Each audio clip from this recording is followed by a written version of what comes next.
Highway road ઉપર અટીકા ફાટક પાસે આવેલ છે। અમારી સોસાયટીમાં ટીપીની જગ્યામાં કોમન પ્લોટ છે, જે સોસાયટીની માલિકી છે અને ટીપીની પણ માલિકી છે। આ કોમન પ્લોટમાં અજાણ્યા શખ્સો દ્વારા 2 થી 3 વાર બાંધકામ કરવામાં આવેલ છે। આરએમસી દ્વારા આની પહેલા 2018માં એકવાર બાંધકામ તોડી પડાયું હતું, 2022માં તે બાંધકામ બીજી વાર કર્યું, પાછું તોડી પડાયું અને હવે 2025માં ભૂમાફિયાઓ દ્વારા ફરીથી આવીને સોસાયટીના કોમન પ્લોટમાં બાંધકામ કરેલ છે।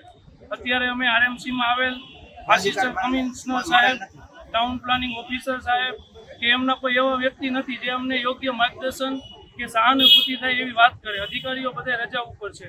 1 લાખ દરજ્જાના વ્યક્તિએ અમારી અરજી લીધી છે અને એમ કીધું છે કે 5 થી 7 દિવસમાં આ તમારી સોસાયટીનો નિકાલ થશે અથવા તમને યોગ્ય રજૂઆત માટે બીજી વાર બોલાવવામાં આવશે। આ બાબતે અગાઉ રજૂઆત કરી તમે ક્યારે? અમે આની પહેલા 2018માં રજૂઆત કરેલ હતી।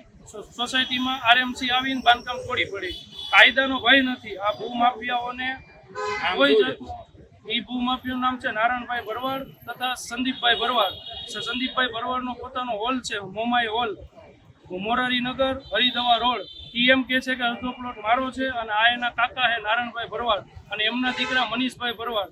એ લોકો દ્વારા આવીને એને ઢોર બાંધવામાં આવે છે અવારનવાર।